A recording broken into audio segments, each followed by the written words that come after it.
ఈరోజు ప్రధాన ప్రతిపక్షం అసెంబ్లీలో లేదు. 11 మంది ప్రతిపక్షం ఉండాలంటే 18 మంది పైన ఉండాలి, 19 మంది ఉండాలి.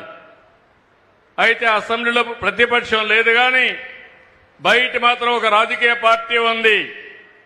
ఆ రాజకీయ పార్టీని చూస్తే అది విష రాజకీయ పార్టీగా తయారైపోయింది. ఈ విషయం మీరు గుర్తుపెట్టుకోవాలి. ఒక గ్రామం, మీ ఊర్లో దొంగతనం చేసేవాళ్ళు ఉన్నారంటే మీ గ్రామంలో ఎవరైనా పిల్లల్ని తీసుకుంటారమ్మా? మీ ఊర్లో ఎవరైనా హత్యలు చేస్తున్నారంటే మీ ఊర్లో పిల్లనిస్తారని అడుగుతున్నా. అదే మరి ఒక రాష్ట్రానికి ఒక విశ్వసనీయత ఉంటుంది, ఒక నాయకుడికి ఒక విశ్వసనీయత ఉంటుంది. కానీ ఇటీవల కాలం నేను చూస్తున్నా, ఎప్పుడూ లేనటువంటి సమస్యలు చూస్తున్నా.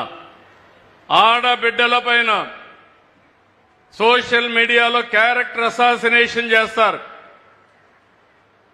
ఇష్టానుసారంగా మాట్లాడే పరిస్థితికి వస్తారు.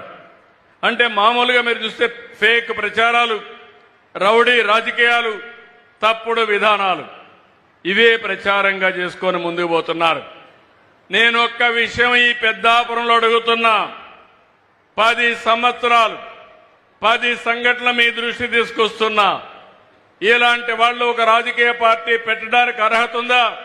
ప్రతి ఒక్క కుటుంబంలో చర్చ జరగాలని చెప్పి కోరుకుంటున్నా.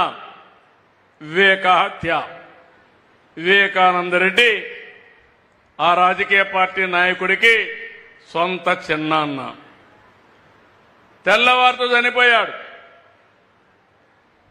సాక్షి టీవీలో వచ్చింది గుండెపోటు. నేను కూడా నమ్మా. నేను అడుగుతున్నా, నెక్స్ట్ డే చూస్తే నా చేతిలోనే కత్తి పెట్టి నేనే చంపానని చూపించారు, నమ్మించారు. నమ్మిన వాళ్ళు ఓటేశారు. ఆ తర్వాత ఏం జరిగిందో మనమే చూస్తున్నాం. అంటే ఒక తప్పుడు పని చేసి, తప్పుడు ప్రచారం చేసి రాజకీయ లబ్ధి పొందిన వాళ్ళు రాజకీయాలకు అర్హులా అని చెప్పి ఆలోచించండి. ఇది నెంబర్ 1.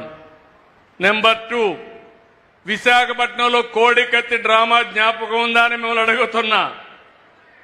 కోడికత్తి డ్రామా ఆడి ఆ కోడికత్తి మీ జిల్లా వాడే, పొడిచిన వ్యక్తి కూడా. ఆ కోడికత్తి డ్రామా ఆడి నేనేదో